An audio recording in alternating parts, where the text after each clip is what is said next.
Hey, good morning, everyone. Thank you very much for attending this next session or this next webinar that we've organized.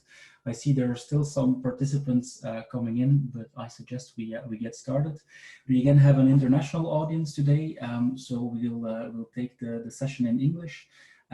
As you know, over the last couple of weeks, we've organized basically a series of sessions with testimonials from customers in healthcare and in retail with Vulpia and Deleuze.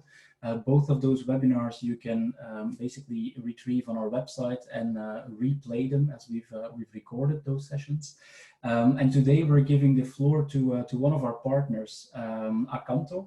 And Acanto is an agency specialized in all types of communication, I would say, both internal communication, crisis communication, strategy and transformation related aspects of communication. So I'm very happy that Julien and Evie, two seasoned experts in both strategy communication and crisis communication, are able to join us today. I'm going to walk you through, before we kick things off, just a couple of practicalities, and then I'm very quickly going to hand things over to Julien and Evie. And they've basically created a number or prepared a number of topics for us, and I think a number of challenges which a lot of you will recognize. There are elements around how do I motivate my employees and engage with my employees while we've established kind of this new way of working. For some of them that means remote work, for others that means staying at work but in a very different context. And unfortunately, in some cases, it also means temporarily not working. So basically, how do you deal with those different aspects, and how, as a communications specialist or internal communication specialist, how can you deal with that kind of new normal? Secondly, and I think also very interesting, is Evie and Julien are going to share a number of best practices, ideas, and suggestions in terms of how do we then look at the next steps. What's the plan ahead? Basically looking at what worked, what did not work, and taking the time to analyze, capture feedback on your current internal communication best practices, and then looking at how do we fill potential gaps towards what we are planning for in the future. And then, as promised, and I think there are quite some interesting and challenging questions that have been shared by the audience. So Julien and Evie will also take the time to answer the questions that you have submitted up front. And I must say, I'm personally also very happy with the types of questions. I think they're indeed the true challenges of today in terms of dealing with the remote workforce, dealing with blue collars in some cases, and basically keeping them engaged and motivated and basically at work in reliable and trustworthy circumstances. So that's basically our agenda for today, and then I'll wrap things up towards the end of the session and share a couple of more materials that we have published on our website. If you have any questions throughout the presentation of Julien and Evie, you can still submit them using the Q&A button at the bottom. So you can basically add your questions, and then I will be moderating those towards the end of the session as we give the floor to Julien and Evie to indeed tackle both the questions submitted up front, as well as these that might arise throughout the session. So on that note, Julien and Evie, the floor is yours. I'll stop sharing my screen so you guys can share yours. Thanks a lot, Martin. We'll try to set up our screen and share the presentation. Okay. You can hear me, that's a good sign already. That's already the first time, yeah, although we cannot see you yet. I think you have to give me the permission. Okay, let's check.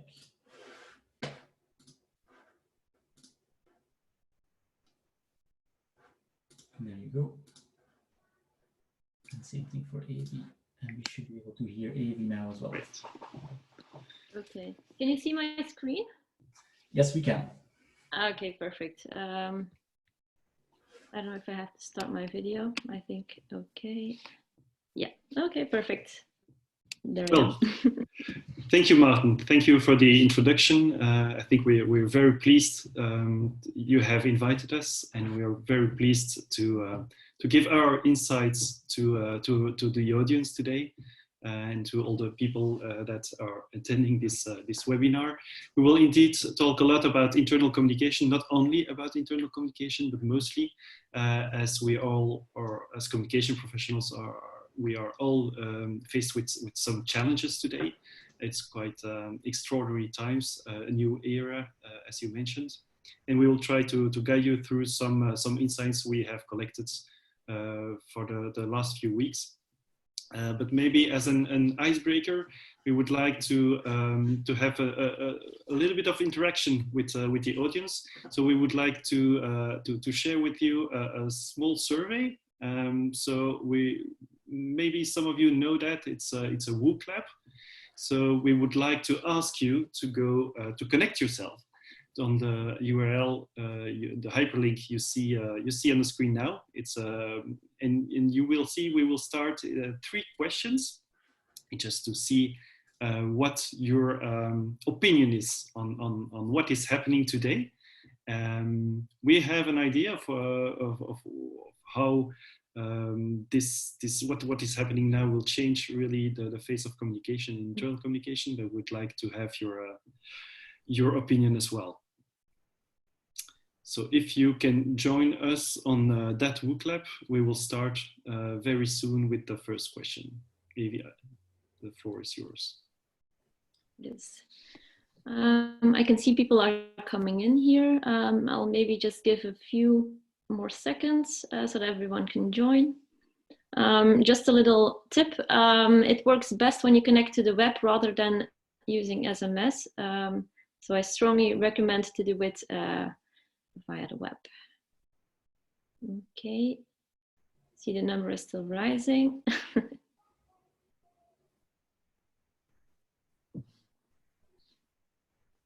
I have no idea how many people are connected right now, but I mean for the webinar, but I suggest that we get started with the questions. So here they are. So actually there are 3 questions that we would like you to give an answer to.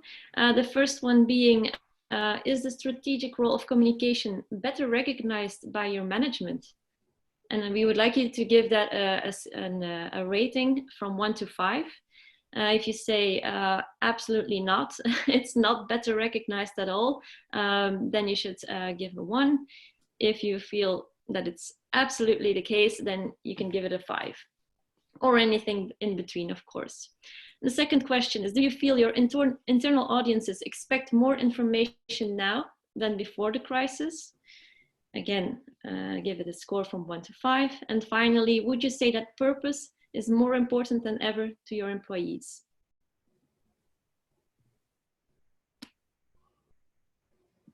Okay.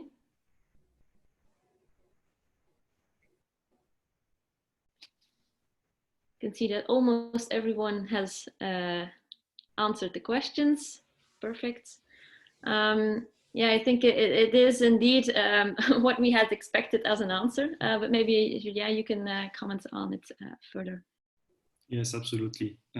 What you see in most organizations is when there is something as groundbreaking as what is happening right now, at last, I would say, communication gets recognized a little bit more by management. But communication by itself will not solve the problem. You need the actions that are taken by management. And then communication is really what will be the enabler, one of the key success factors, but will not be the only thing that will solve the whole problem. But for internal audiences, and we see that through many of our clients as well, really internal communication is a key element. And you see that especially in the second question, where you see that internal audiences expect more information now than before the crisis.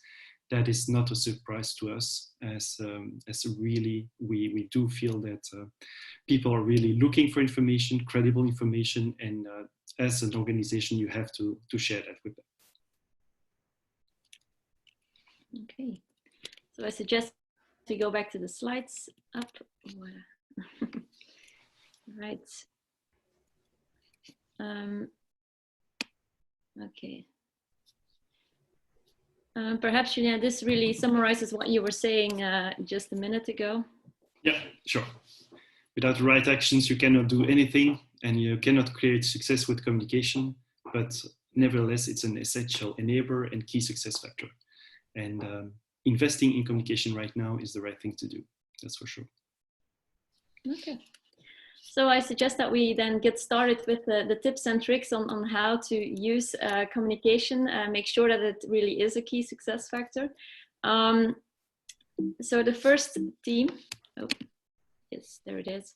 The first theme that we want to talk to you about is how to keep your employees engaged in these challenging times. That's of course a question that a lot of people ask us. If it is already difficult before, if it was already difficult before COVID-19, then it's even more difficult right now, at least for some of the internal audiences, how to reach them.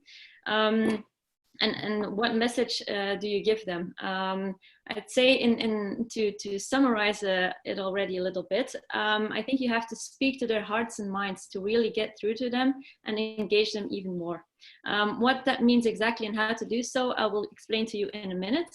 But first of all, I think it's important to point out that there is no one-size-fits-all approach that is possible here.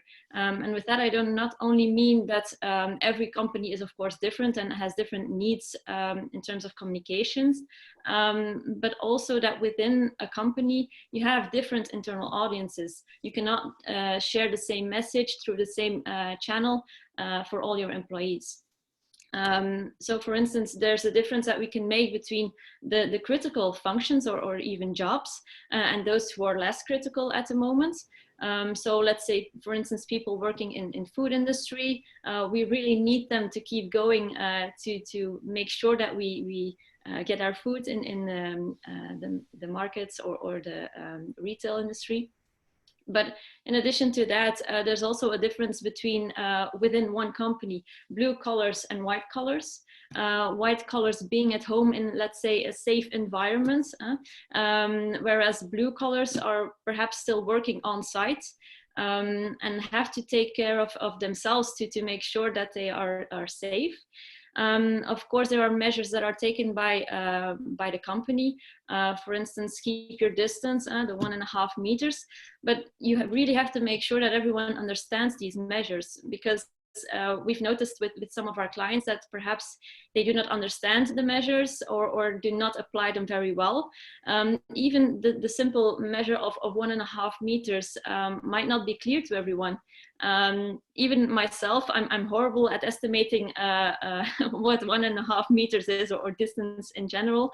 So it might be good to point it out in a fun way. To show them in a nice video or a poster what 1.5 meters looks like. Perhaps it's just like a pallet of boxes of sugar. I don't know, anything that you produce, you can use to relate to that and use it in a fun communication on the measures. A third difference is the people working on site and those working from home. It's a bit similar, of course, but there's also the people who are working remotely all the time. And those who are coming into a new reality of working from home. There are some new needs that pop up here as well. People who were never allowed to work from home before now have to readapt themselves. I think in the meantime, they work their way through, but they need some guidance, of course. So you need to give it to them, make sure that they know how to use the tools, but also that they know what to expect, what is expected from them in terms of their job. What tasks do you want me to work on today? Make sure that they understand what they need to do. And then finally, of course, a lot of people, unfortunately, are temporarily unemployed today, whether that is a few days a week or for several weeks in an ongoing period. Here, of course, the main need, I think, is to be reassured. These people are feeling really uncertain, unsecure about their job. So even if you don't have the answer, no one can predict the future, of course. You should at least dare to address these fears and try be assured, even by just stating, look, we're looking into it, we're taking every measure we can, and try and explain what you're doing to save their jobs, basically.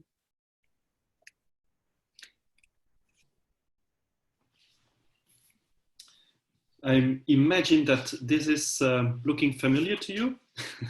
Maybe you know this pyramid of Maslow. We often use this also to illustrate change management processes, when you can translate the pyramid of Maslow into different categories. When the physiological needs are actually a category of functioning of working environments, how do I have to perform my tasks on the work floor? Then you have the safety, that is job security, but nowadays, of course, also the physical safety of all the workers. You have love and belonging, that is identification, and esteem is recognition. You have self-actualization, that is on top of the pyramid, and that can be linked to the purpose of a company or of an organization.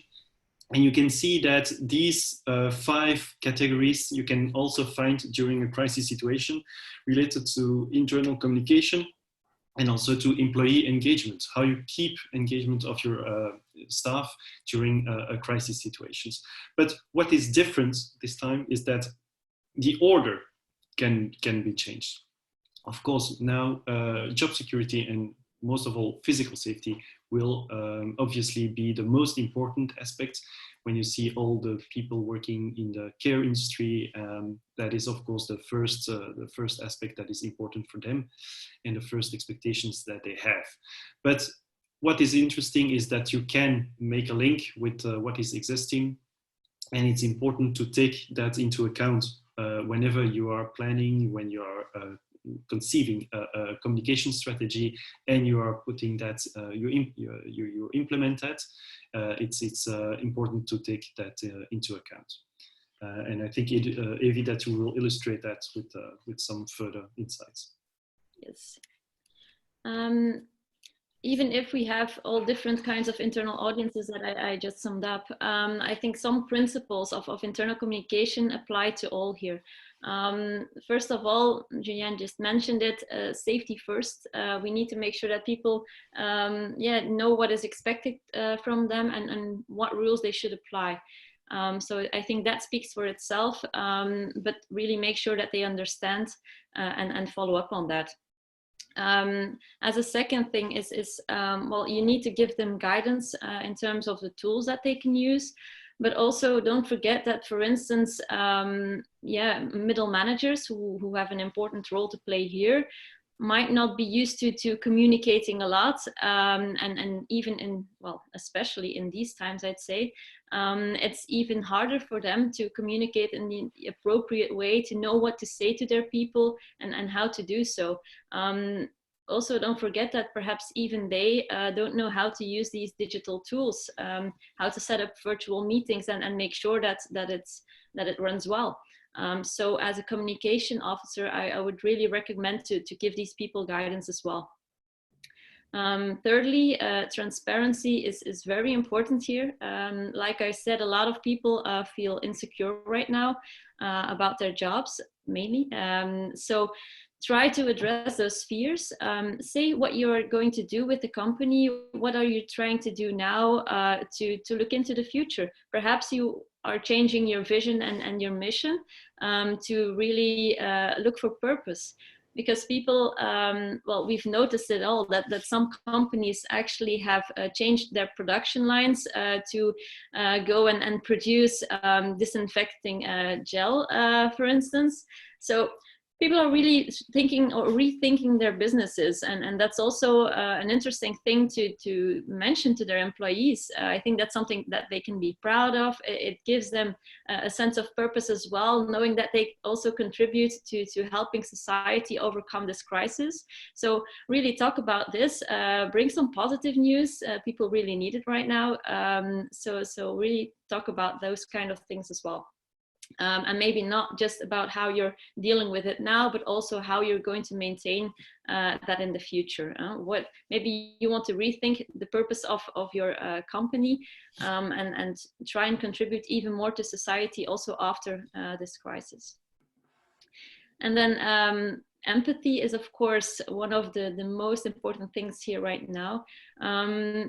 Even if in, let's say, in a normal crisis, if it's nothing that has to do with COVID-19, people really need to hear some empathy before they can listen to your other messages. It's actually one of the trust determination factors. If in normal situations, people really look to someone and want to see that they are capable of doing things. Well, now they really want to hear empathy. It's what makes you credible in the end. It's I think it's about 50% of your credibility that comes out of empathy. So you really have to make sure that this is the first thing you do. Be empathetic, show that you understand what people are going through. You're probably in the same situation if you're a leader or communicator. So relate to that and make sure that you find some common ground before you step into another kind of communication. And then, of course, give recognition. It's very important because, especially for those people who are still working on site, still trying to do the best they can in the conditions that are available. But here, I'd say it's not even, it's not only important to just say that, okay, you're doing a great job. You also have to put it into their context. Why are we still working? Why is it so important that you do what you are doing? Really put that up front, and even start your communication to your employees with giving that recognition and thanking them for their efforts. And finally, well, like I said, explain why it is so crucial to society, not only what the people are doing, but the company as a whole. But in the end, it's of course all about finding the right balance. You should not only give empathetic messages, that's not going to do it as well. You really have to mix it up a little bit, but in the end, you have to make sure that all your employees are informed. And for that, you can use different channels. I'd say that, like I said, there's not a one-size-fits-all approach, even within channels. I think you have to look at your internal audiences and see what works best. The desk workers might be best served with an intranet, whereas to address the let's say the blue collars on site, you might have to pass through via the line managers. So you have to really look for that mixture, and especially communicate on a regular basis, because especially in the beginning, I'd say, from the crisis people really needed to get some practical information, and I think that was it was necessary to do it on a daily basis or even multiple times a day, to give them some updates on how they can work from home, or what measures the government was taking, and how they can follow up on that in their company. But of course, you have to make sure that it's not only practical information, but that you also mix it up with some motivational messages to create engagement, to give the people some hope. And of course, that you probably don't have to do that every day, but you can make sure that you give some practical information every day, and at least once per week, make sure that, for instance, the CEO addresses all its employees to spread some messages of hope or motivation at least. So that's an important thing to keep in mind. Like I said, line managers are really an important, well, channel, let's say, in these times, especially for the blue collars. But also for the desk workers, sorry. They are the ones that are a bit closer to their people. So really try to make use of that personal bond that maybe already exists. But don't forget to support them in this, to say how they can do it, what kinds of messages that they can share. Because of course, especially for the blue collars who probably only have the line managers as their communication channel, it might be very interesting to make sure that these line managers can also answer their questions, that they know what they can say. because in the end, if they have questions and they will have to come back to them with the answers, that might not be as efficient as they would want to be. So really try to weapon them with everything that you can, but also try to address their own needs.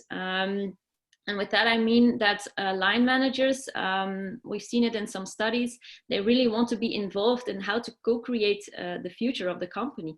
So maybe they have some ideas on how to change that purpose of the company, how they can contribute to society even more, but just perhaps only the business plan of the company as a whole. Also, your line managers can have a great input for that. So don't forget them and make use of their knowledge, I'd say. Of course, in addition to line managers, there's of course the top management, who is really important in these times. People really look up to their leaders, not only political leaders, but also business leaders, their employer, to know what to do, to give them some direction. And that is also a job for communicators to help these people in communicating that, and especially in an authentic manner, because some people tend to be perfectionistic, be a perfectionist, because they really want to have this clean video, very professional, be in their tight suits. But that's not necessary. I think that even has an adverse effect here, because everyone's at home, we know it. Everyone is in his own comfort bubble. Try to relate to people, to show empathy by showing that you are in the same situation. It doesn't have to be a perfect video. You can just use a smartphone and share a very straightforward message with everyone. But I think the keyword here is be authentic. And again, some top managers might find that difficult. So as a communicator, I think you can help them definitely. So really raise your hand to the top management and help them to get through this. And also authenticity, it's also in finding the right tone of voice. Because of course, people who are, well, in a stress situation, they want to hear, that they are afraid. So first of all, speak to their heart, try to address their fears, speak to their emotions. And then you can also pass the message that their minds want to hear. So perhaps it's the purpose. Why are they still at work? What should they do or what can they do to contribute to society, to this crisis? So really talk about that as well. Try to find that right balance between speaking to the hearts and the minds of your employees. And finally, if you're not really sure what your employees expect from you, or what the difference is between the different audiences in your company, why don't you try measuring? I think it's the perfect timing now to launch a survey and see how people are feeling. What do they find best at your communication? What did they appreciate? But perhaps what are they still missing? So really try and do that. And then I'm sure that you can address the problems that might still be present.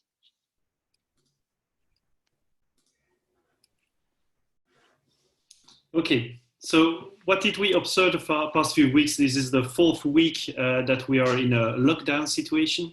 So people are getting used to it, but we also could have seen several aspects linked to what is happening right now. So first of all, and you probably have seen it yourself, or you could have experienced it yourself, it's the importance of bonding.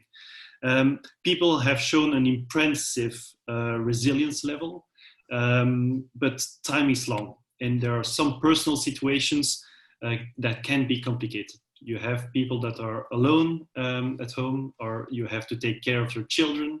I think that is one of the aspects that is problematic for a lot of us. But you could also have problems in your family, people that are sick or ill.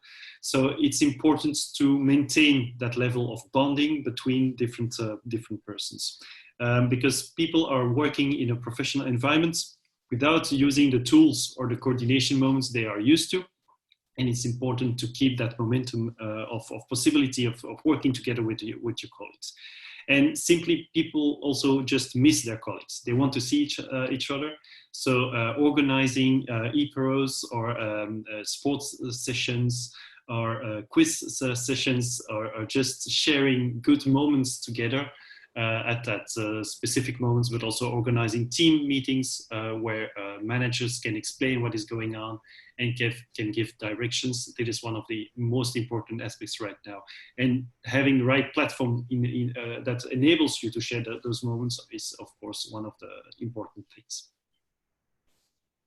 Yeah, and secondly, I think I've mentioned it a few times already, but purpose is really more important than ever. But it also shows that people who were, or companies who already had pointed out their purpose, and people could really connect to that. In those kinds of companies, we notice that the resilience level is way higher.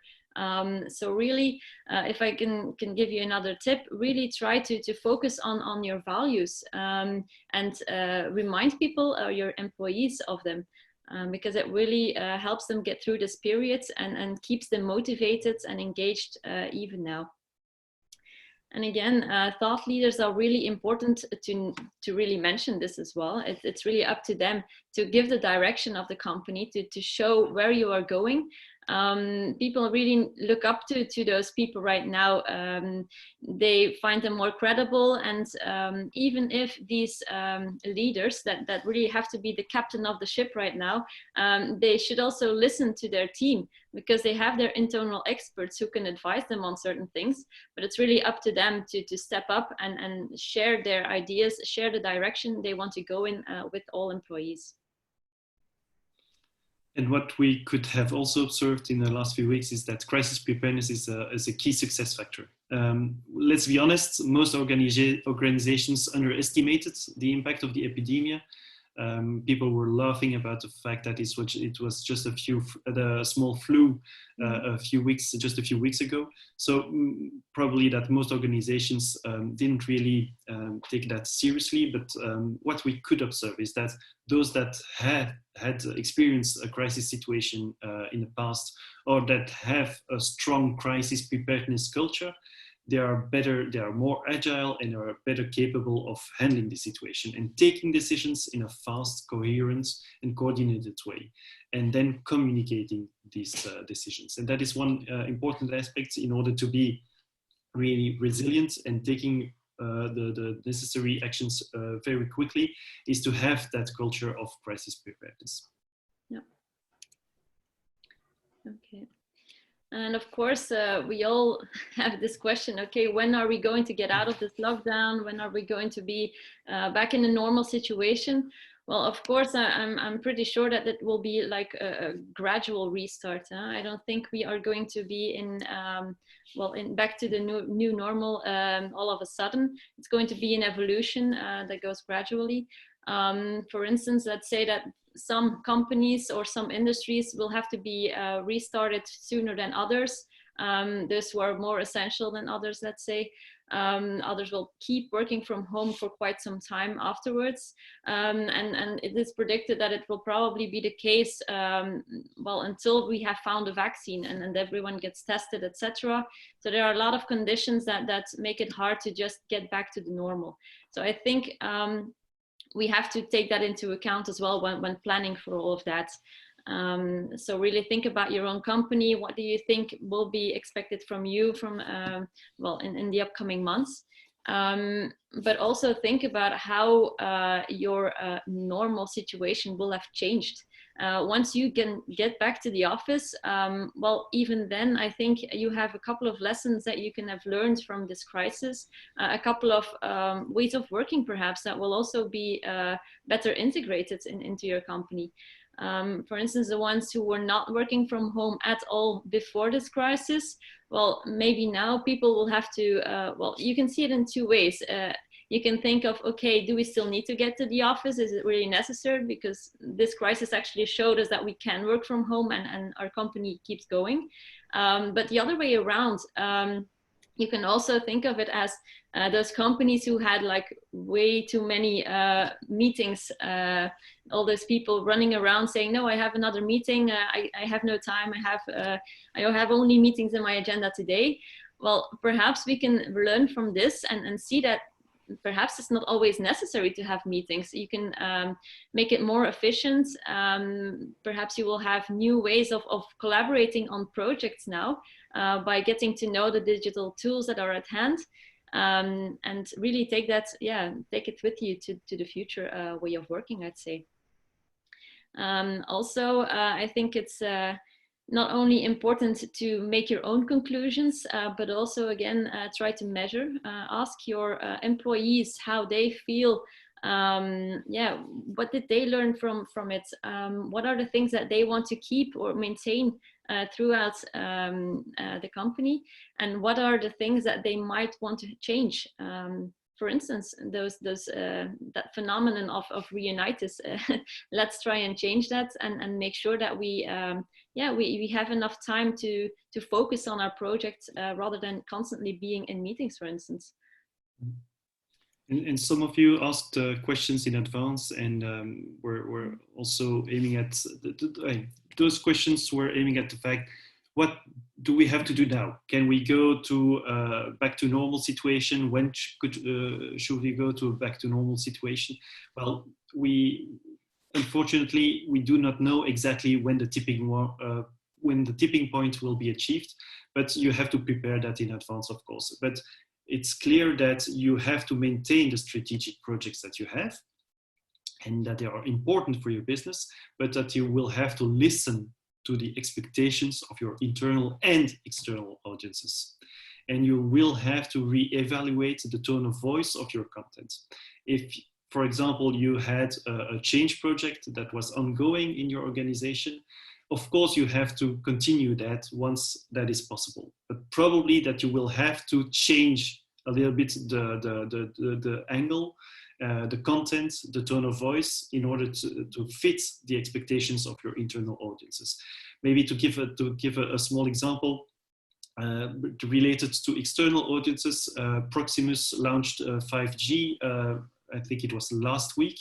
And when you see the number of reactions that it created, especially on social media, I think the conclusion is it was way too early to already going back to a normal situation and deploying the 5G network in some cities and some regions in Belgium.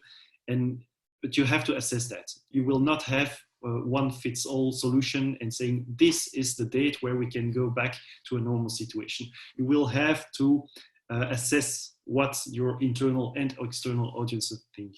Another example from a different type of crisis situation is the train accident more than 10 years ago now in Buizingen, where clearly there was a will at the rail infrastructure management to Infrabel to have a cultural change. But after that accident, of course, the whole cultural change project was more aimed at security.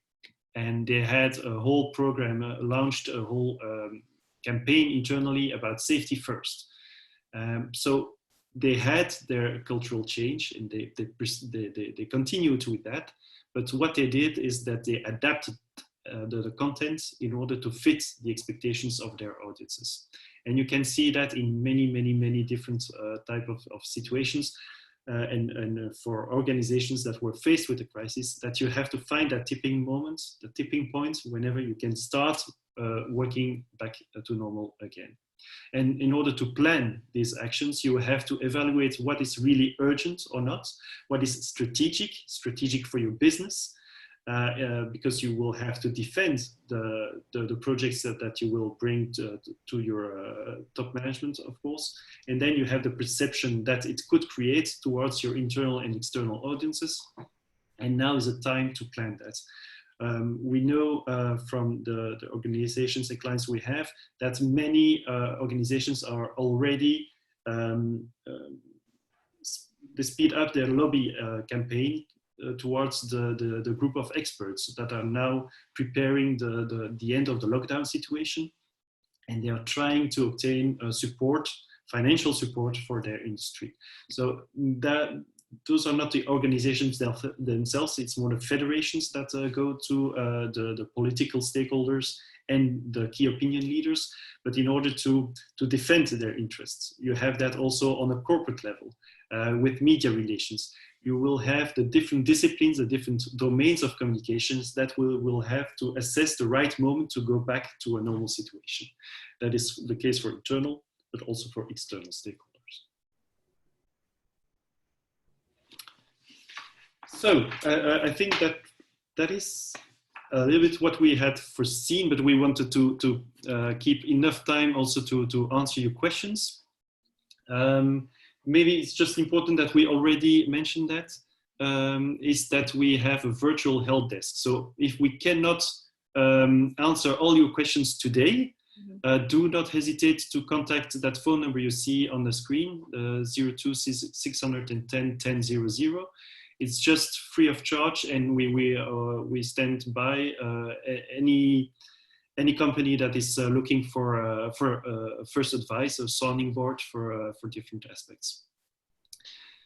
But Martin, back over to you. I think there are several questions that were asked in advance, and I think it might be interesting to answer them. Absolutely, let's tackle some of those. There's also some questions that came in throughout the session. But first of all, thank you very much, Avi and Julien. I think it was an insightful and inspiring presentation with indeed some hands-on tactics and tips and tricks that can be applied. So thank you very much for sharing some of your observations and your recommendations.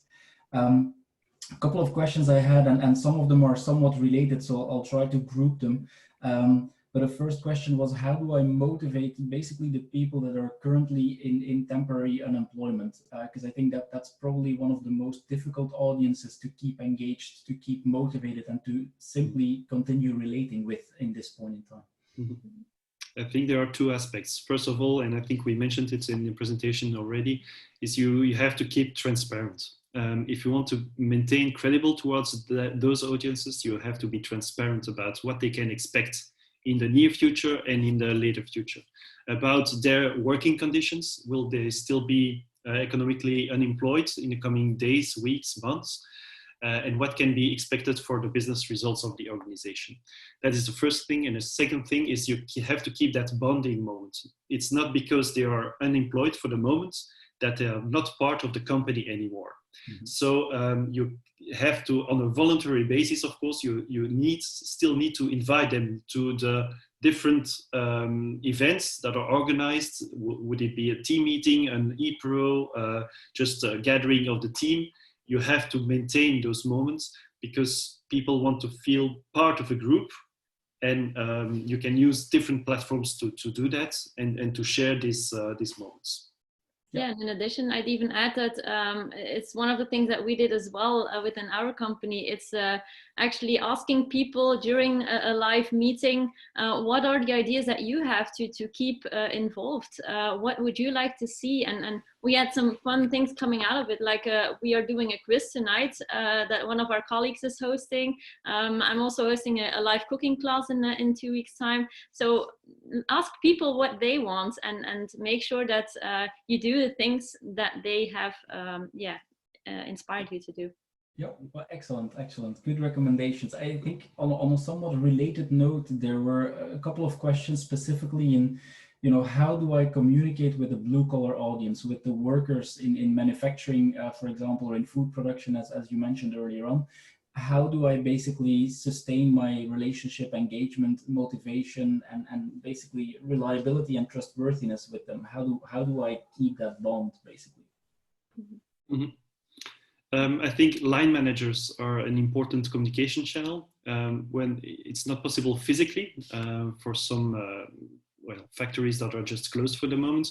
You need to find a way to do it in a practical way. You can use, of course, digitalized corporate channels and systems to do that. You can also use other systems, but you really have to. Those line managers will be the key aspects to maintain that engagement and also to maintain information spreading to these audiences. What we have also noticed for some of our clients is that some sanitary measures are extremely difficult to visualize. Avi also already mentioned the difficulty to explain what 1.5 meters is. If you have to maintain social distancing in a factory, that is very difficult. So the communication you have must be extremely clear and, if possible, visualized. Not just text, but also try to make it alive and take concrete examples just to show what the measures are that you want to reach out to how you want to reach out to your blue collars as well.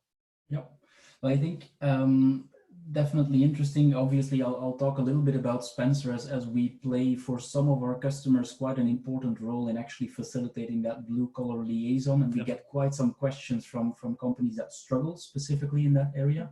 But let's keep that for later on.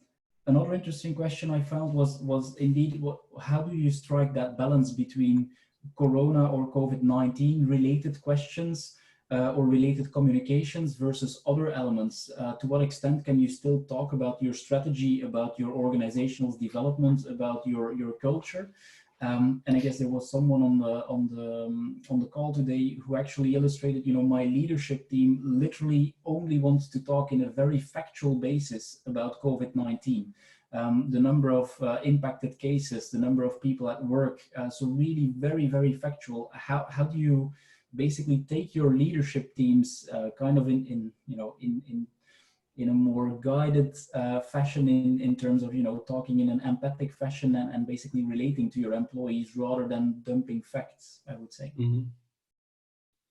Maybe to give an answer to your first question, I think it's a case by case approach that you have to adopt. You do not have a generic guideline that you can use, but I understand very well the difficulty to find that balance between when do we have to continue talking about strategy and should we only talk about COVID-19 for the moment.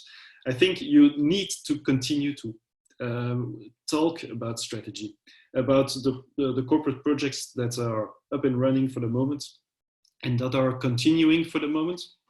It's just a tone of voice that you have to adapt, and change the tone of voice in order to fit the expectations of your internal audiences. Of course, you cannot have a big party for the moment because you achieved the business objectives or whatever, but you need to adapt the tone of voice in order to fit the expectations of your internal stakeholders. So keep your strategic plans, keep your strategic projects, but adapt the content and also the timing to really assess when is the good moment to talk about this and how should I translate that into clear messages. Yep. And about the management, how you can convince your management to come with you is just we often have that same problem with communication managers that are quite frustrated because their management is not willing to invest in communication, or they're not empathic enough. Show them good case studies. If you show them what other CEOs do, and you ask them the simple question, what do you feel when you see that video? And often just top managers are just afraid of showing their emotions, and they think, oh, my people don't want to see me giving emotions. They just want factual, rational arguments. But if you can, you have to try to convince them that aspect of empathy is really a key element, just that people are open to what you say. If you do not have that empathic element, people will just not even listen to the factual information that you are trying to give to them. Yep, understood. And I think you're alluding to a number of elements that actually came up in the next question, which is what type of qualities would an organization need to basically, thrive in these uncertain times? And I think you've already mentioned a few, but perhaps there are other things you have in mind that you might want to share with the group. Yeah, I think the first aspect is thought leadership. Thought leadership is important. We talked about it earlier. Some people say a leader now has to listen to what workers, what employees, what staff says. I think a leader has to listen, but also has to take actions and has to show the direction we are heading to, and that in a transparent way. We know now that many organizations will face major difficulties in the coming months, and maybe in the coming years, due to the economic consequences of what is happening. So that transparency is important, but as a leader, you have to stand up, you have to be there. If you're not there now, you're in a storm. As a captain of the ship, you have to be there, and you have to guide your teams, you have to guide your people through the storm that we are facing for the moment. Yeah. And the aspect of coherence is also extremely important. So what we often observe is that whenever there is a major crisis, there's no coherence in the organizations because you have to act very quickly. We saw that, for example, just after the terrorist attacks in Brussels 4 years ago, the day of the terrorist attacks, in the same company, you had incoherent messages. You had in one department people saying, yes, please now go home, go get your children. And in just the room in another department on the same floor, but just a few rooms away, they were saying, no, the Federal Crisis Center says that we should all stay in our offices, so stay in our offices. And that was just dramatic for internal reputation, but also for people not knowing exactly what was happening. And what their perception is that the management just doesn't control the situation, doesn't know what we have to do because we don't receive the same messages. So have a centralized aspect and a centralized system where people know how to get the information is one of the key elements and of one of the solutions in order to guarantee that. And then the aspect of empathy, recognition, and bonding, as we mentioned throughout the presentation, are also key in order to or the qualities that you have to show right now. Now is the time that you have to stand up as a leader, as a communication responsible, in order to solve the situation. Excellent. Thank you very much, Julien. In the interest of time, I suggest we wrap things up here. We'll be taking the rest of the questions offline, and we'll be answering them on the summary page of our webinar. Just want to take a couple more seconds to introduce you very briefly to what we do at Spencer and what we have to offer specifically at this time. Can you see my screen? Perhaps, Julien, you can confirm? Yes. All right, perfect. So very briefly, what does Spencer do? Spencer is an internal communications platform where we basically bring employee engagement tactics and employee communication elements into one platform, a platform accessible both on the smartphone as well as on the desktop, with basically three key elements as part of the platform. And the very first one is making sure that you can reach everyone. That means wherever they are, whether they're white collar or a blue collar, whether they've got a digital identity within the company, yes or no, a company email address or not, basically making sure we get everyone into that platform in a very intuitive, very easily accessible manner. And secondly, deliver elements that are of value to them. Consider things like shift planning, reporting safety incidents, perhaps even requesting my time off, finding and retrieving and taking contact with a colleague, interacting with my colleagues. All of these elements to basically make sure we create a meaningful channel that helps them in their day-to-day, whether they're a white collar or a blue collar or in a very different types of functions, personalizing that experience for them, which then allows us to basically establish a channel where you can actually communicate with every single person within the organization and do that in a very targeted fashion. So at the heart of Spencer, there is a very strong personalization engine that allows you to basically deliver specific messages to specific audiences. And when I see how customers are using that engine, it absolutely relates to what Avi and Julien were alluding to in terms of contextualizing your messages, contextualizing also the way you share your impact, and empathizing specifically with people who play different roles and are in different functions, in different situations and different contexts in the organization. So basically make sure you can talk to the right person with the right message at the right time. And then lastly, indeed listening to your audience and measuring the impact of what you're doing, the change you're introducing, the purposeful communication that you're doing, basically understanding whether that resonates with your target audience, yes or no. And so we've baked that into a continuous improvement loop. If you're interested in knowing more, I'm very happy to schedule a demo offline. What I do want to share for today is that we get quite some questions from organizations, and most often that's in manufacturing, in food production, in basically those industries that are still at work and have a high degree of blue collar workers. We get a lot of questions to actually help them out. So we've basically created kind of a fast lane program where essentially in 3 days, we can get you up and running on that platform if you face indeed that need today.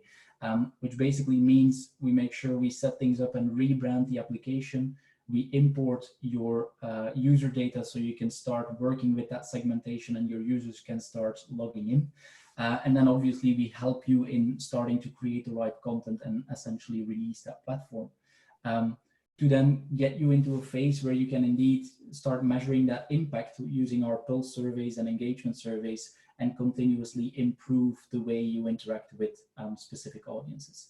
So again, if you're a company in need, know that this is available. If you're simply interested for when things turn back to probably the new normal, we're always glad to basically share some of our perspectives, some of our experiences, and what the platform can do for communication professionals. Lastly, we also have a number of resources, so basically white papers, guides, and also the recordings of our webinars, which can be found on www.spencer.co/resources. If at any point in time you've got any questions related to the topics we've addressed today, related to Spencer, or you've got questions for Julien and Evie, feel free to reach out.